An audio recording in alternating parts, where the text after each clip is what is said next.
Full employment है जैसे, तो उसका मतलब फुल एम्प्लॉयमेंट नहीं होता। ठीक है ना। फुल एम्प्लॉयमेंट किसी भी इकोनॉमी के अंदर फुल एम्प्लॉयमेंट का मतलब फुल एम्प्लॉयमेंट नहीं होता, बल्कि उसमें कुछ ना कुछ नेचुरल रेट ऑफ अनएम्प्लॉयमेंट रहता है। नेचुरल रेट मतलब हर इकोनॉमी का डिफरेंट होगा according to their land, labour, resources, फिर पोटेंशियल, एफिशिएंसी, इन सारों को सामने रखते हुए कि उनका एक नेचुरल रेट निकाला जाता है हर इकोनॉमी का, कि इसका जो नेचुरल रेट है अनएम्प्लॉयमेंट का वो ये रहेगा हर इकोनॉमी में। यानी अनएम्प्लॉयमेंट का जो पूल है वो कभी भी खाली नहीं होता, कुछ नए लोग आते हैं। और अगर पुराने लोग हैं 2 से 3 माह तक, अगर कोई पुराने लोग हैं वो निकल जाते हैं तो कुछ नए लोग भी आ जाते हैं। तो वो अनएम्प्लॉयमेंट पूल, उसको हम लोग जैसा हमने कहा था कि स्ट्रक्चरल और फ्रिक्शनल अनएम्प्लॉयमेंट है वो डिजायरेबल है। तो उनसे जो है वो पूल अक्सर वो भरा रहता है अनएम्प्लॉयमेंट का, लेकिन उसको हम लोग नेचुरल रेट भी कहते हैं कि एक नेचुरल रेट है ऑफ अनएम्प्लॉयमेंट है। तो वो नेचुरल रेट से हट के अगर उससे ज़्यादा हो जाता है, नेचुरल रेट से ज़्यादा अगर अनएम्प्लॉयमेंट हो जाती है लोगों का, तो वो हमारा असल में अनएम्प्लॉयमेंट रेट होता है। ठीक है। एक नेचुरल अनएम्प्लॉयमेंट रेट हमने किया हुआ है कि उसका एक फिगर बताई हुई है कि इतनी नेचुरल रहती है इस इकोनॉमी के अंदर। तो अगर उससे ज़्यादा होगी तो वो हमारा अनएम्प्लॉयमेंट रेट है। अब जैसे full employment does not mean zero unemployment. ठीक है। तो फुल एम्प्लॉयमेंट और unemployment rate is equal to the total frictional and structural unemployment, no cyclical unemployment. No cyclical unemployment इसके अंदर नहीं शामिल, बल्कि जो स्ट्रक्चरल है और फ्रिक्शनल अगर वो होती है तो उसके बावजूद जो है वो फुल एम्प्लॉयमेंट कहलाई जाती है। तो natural rate of unemployment and full employment rate क्या चीज़ है? The full employment rate of unemployment is also referred to as the natural rate of unemployment. The natural rate is achieved when labor market are in balance. Balance मतलब जितनी job required हैं या जितनी application आ रही हैं उसके मुताबिक job vacancies भी अवेलेबल हैं। The number of job seekers equal to number of job vacancies. The natural rate of unemployment is not fixed but depends on the demographic makeup of the labor force. Labour force कितनी है एक economy के अंदर, उसके ऊपर depend करता है natural rate या लेबर फोर्स। जैसे एक इकोनॉमी के अंदर अमेरिका की इकोनॉमी है, उसमें फीमेल जो है वो भी वर्क फोर्स का पूरा हिस्सा है। लेकिन अगर पाकिस्तान की इकोनॉमी को देखेंगे तो यहाँ पे हाउस वाइफ्स हैं जो कि इकोनॉमी वर्क फोर्स का हिस्सा नहीं है, क्योंकि वो ना ही विलिंग टू वर्क हैं और ना ही ऑन जो एबल टू वर्क हैं, या उनकी तीन जो वर्क फोर्स की जो भी हमारी कैटेगरीज हमने पढ़ी थी उसको फुलफिल नहीं कर रही। बट डिपेंड, अब डेमोग्राफिक मेकअप क्या चीज़ है कि कितनी फीमेल्स काम करना पसंद करती हैं, कितने मेल पसंद करते हैं, बच्चे कितने उसके अंदर शामिल हैं। बच्चे कितनी एज से कितनी, वैसे तो 16 ईयर्स एक एज है, लेकिन कितनी हद तक जो बच्चे हैं, हम लोग अगर हम लोग अपनी देखें इकोनॉमी को तो इसमें बच्चे भी 16 ईयर के बिलो भी लोगों के घरों में काम कर रहे होते हैं। तो एक काम तो करें, वर्कफोर्स का हिस्सा है। And the laws and the custom of the nation, अब लॉज के ऊपर भी डिपेंड करता है कि अब क्योंकि हमारे चाइल्ड लेबर के जो लॉज हैं वो इतने स्ट्रिक्ट नहीं हैं, जिसकी वजह से लोग काम करते हैं, छोटे बच्चे भी काम कर रहे होते हैं। तो और उनकी एजुकेशन के और कस्टम्स कितने हैं, कस्टम्स हो जाते हैं ज़ाहिर है कि कस्टम्स में किस किस्म के कस्टम्स हैं। लोग जैसा से बुढ़ापे में भी जाके हमारे यहाँ पर तो ये भी है कि बुढ़ापा 60 ईयर्स अबव है वो भी आराम से नहीं बैठते, बल्कि घर में आराम से बैठना पसंद नहीं करते, बल्कि वो भी काम करते रहते हैं। तो ये कस्टम्स हैं, कुछ लोग अपनी वो उनके बिजनेसेस हैं, बिजनेसेस का एक ट्रेंड है पाकिस्तान के अंदर। तो लोग जो हैं वो वर्किंग रहते हैं, काम करते रहते हैं। फिर बहुत सारे और इश्यूज हैं, डेमोग्राफिक्स हैं, और फिर कल्चर एक खास तरह का इस्टेब्लिश होता है जो कि नेचुरल रेट को डिटरमिन करता है एक फुल एम्प्लॉयमेंट। अब यहाँ से क्लियर है। तो यहाँ पे ट्रेंड्स ये नहीं है। अब ट्रेंड्स जो थे हम लोगों ने कोई और अनएम्प्लॉयमेंट के जो ट्रेंड्स हैं, अगर आप देखो तो 1974 में बढ़ती जा रही है, यानी अनएम्प्लॉयमेंट के ट्रेंड्स हैं ये जो कि बढ़ती है। और 74 से 80 तक जो है वो काफ़ी ज़्यादा अनएम्प्लॉयमेंट का जो है वो रेशो वो बढ़ता जा रहा है, रेट बढ़ता जा रहा है। और उसके बाद फिर वो कम होना शुरू होता है। और यानी डेवलप 1980s में कुछ डेवलपमेंट हुई है और वो अनएम्प्लॉयमेंट का रेट कम हुआ है, उसके बाद फिर थोड़ा सा बढ़ा है और उसके बाद फिर वो काफ़ी हद तक कम हुआ है, जहाँ पर 88, 90s और 92 में, ठीक है ना, एक फिगर आ रही उसमें काफ़ी कम है। फिर एकदम से 92 में जंप किए रेट, और जंप करके 92 में, और इसमें कुछ पॉलिटिकल अनरेस्ट भी होगा और बहुत सारे और इश्यूज होंगे जिसकी वजह से और प्लस जो टेक्नोलॉजिकल एडवांसमेंट्स थी या टेक्नोलॉजी इसमें बहुत इन हो रही थी उस एरा के अंदर 92s में, उसमें फिर स्ट्रक्चरल अनएम्प्लॉयमेंट और बहुत सारी अनएम्प्लॉयमेंट 94 में 90s के एरा में जब कंप्यूटर का स्टार्ट हुआ था तो उसमें आई थी और उसकी वजह से काफ़ी लोगों को फारिग कर दिया गया था ओल्ड एम्प्लॉयज़ को, फिर नए लोगों को काम। और उसके बाद फिर जब इनोवेशन का दौर आता है या टेक्नोलॉजिकल एडवांसमेंट्स आती हैं फिर उसमें काफ़ी हद तक कम होती है अनएम्प्लॉयमेंट, फिर एक नेचुरल रेट पे जाके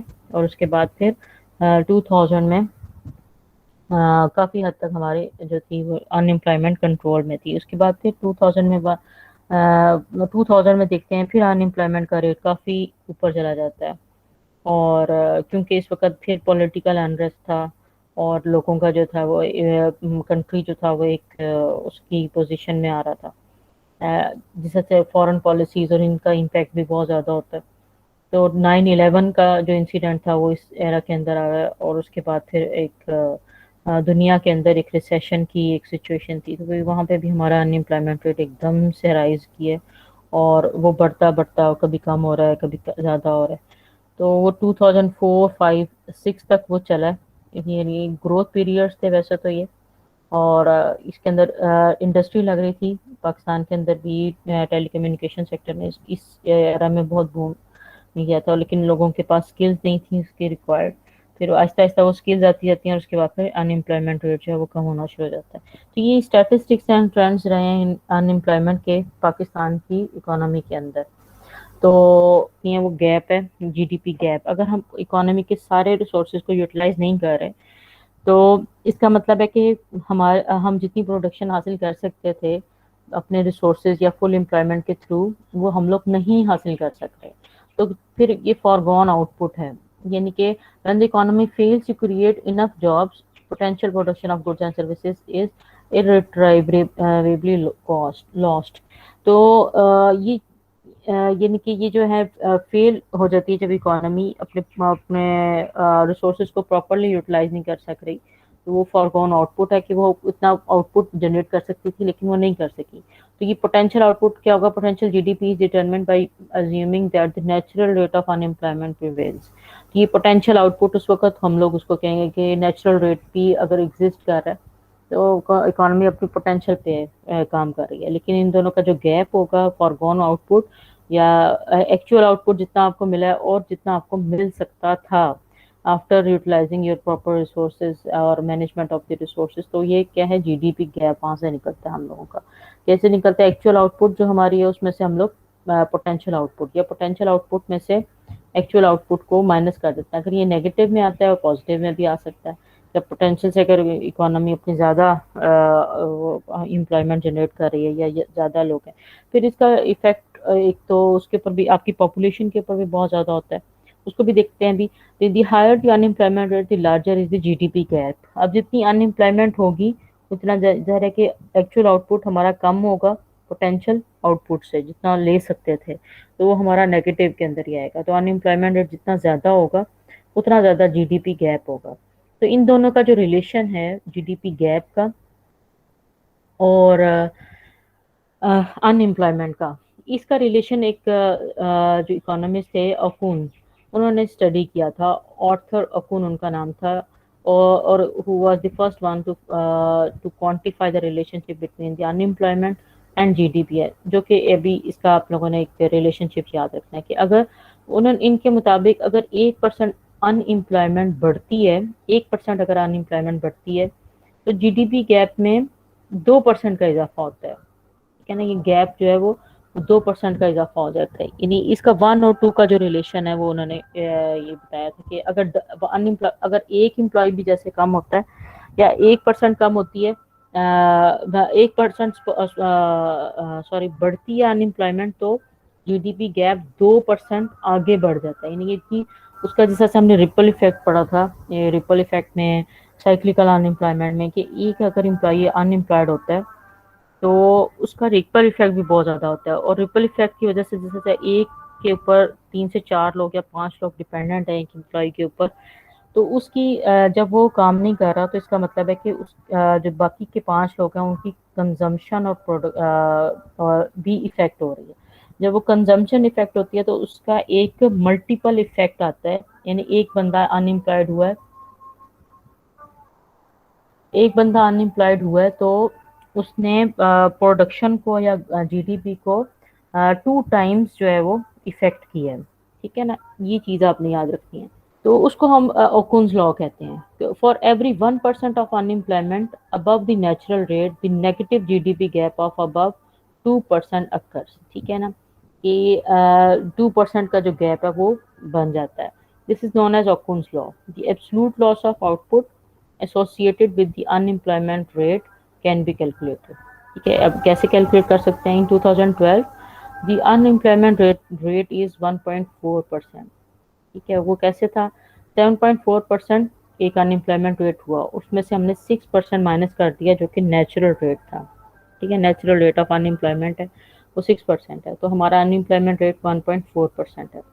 अब जो जीडीपी गैप होगा वो कैसे निकलेगा? जीडीपी गैप 1.4 है जो कि अनएम्प्लॉयमेंट का, उसको मल्टीप्लाई बाय 2 करेंगे तो हमारे पास 2.8% जो है वो जीडीपी गैप निकलता है ऑफ पोटेंशियल जीडीपी।